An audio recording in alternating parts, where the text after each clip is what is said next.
I'm James Yuill from London. I play electronic music, but I fuse it with folk music, like acoustic singer-songwriter stuff.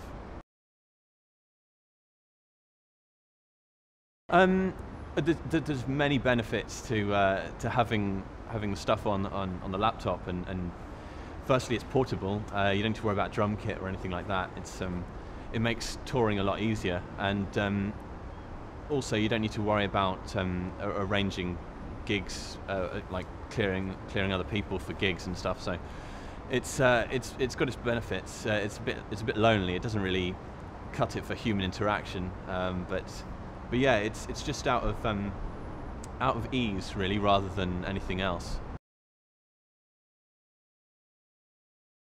Well, normally I start on the acoustic guitar, because I found that sometimes when I write with just the laptop, it tends to be quite loop-based and formulaic. So I sit down and write on the guitar, and then once I've got the rough arrangement, I'll record it and then into Ableton, and then start building up drum patterns behind it, and other instruments, other instrumentation, and yeah, it all evolves in my bedroom, and then I use Pro Tools on my laptop again to mix the tracks and like add the final touches, record everything in properly.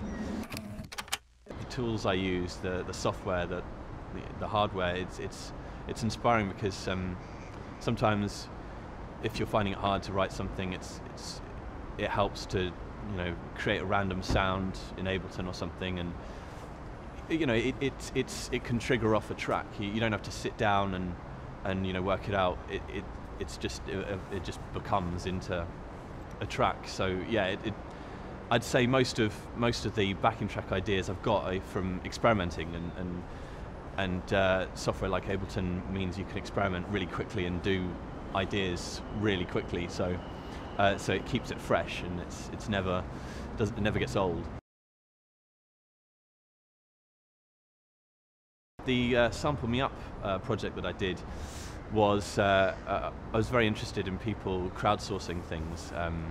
For example, artwork that they'd got their fans to do, or T-shirts, or street team stuff. I thought it'd be interesting to get some samples, to actually the music be created by the fans in a way. I was also inspired by Matthew Herbert, who works to his own personal rules, where he has to record everything. When he's recording, it has to be original and not pre-synthesized or pre-recorded. So yeah, so I was getting some samples from all over the world, Tasmania, Sweden, Germany, Japan, all over, and I was a bit worried that I wasn't going to get decent samples, but I got some great ones, because people couldn't send in pre-recorded sounds, like just sending me a bass drum from their sample library. It actually had to be like someone hitting a table or a door or something. Well, first of all, I started get a lot of banging, people banging things, so that was fine for percussion, but I was a bit worried about things, notes, the actual tonal samples, so that I could make actual pads and make melodies. So I ended up, someone did a random shout, and I sampled up the end of that and put it in Ableton, and it has this thing called Simpler, which is a sampler basically that pitch shifts it so you can play a keyboard. So it's all the sounds were made out of random things, but it was mainly percussion I received. As someone banging banging a bulb until it smashed was a fantastic sample, because there's so many things. Like the smash I used as a crash cymbal, and the banging was like the bass drum. Yeah, it was fantastic, that one.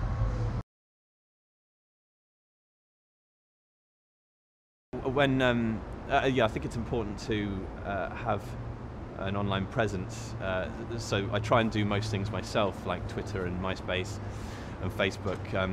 But the thing is, there's so many of those social networking sites that you need to be a part of, that sometimes it can take like a good couple of hours of every day, like just answering people, making sure that friends are accepted, etc., like that. But I think it's important for the band to do it themselves, although it takes a bit of time. that's speaking directly to their fans, and if you it seems really false if you get someone who's just doing it for a band. You don't really feel that. I mean, okay, if they're massive, massive band, but still, it's really nice when you email someone who you really respect and they email back.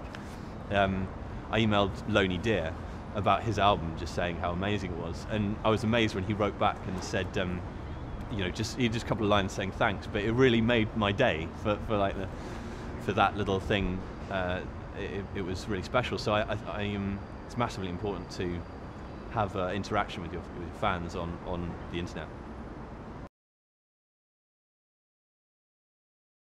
I wouldn't be able to make music at all if it wasn't for the technology and advances in technology, because to be able to buy a MacBook Pro with Ableton, it's not a huge amount of money. It's not like renting out a studio for a limited amount of time. This way people can work in their bedrooms with a very small amount of equipment, not much cost, and it's just I think there's so many musicians coming out now who are doing the same thing, buying and recording themselves, buying little setups and recording their albums and stuff.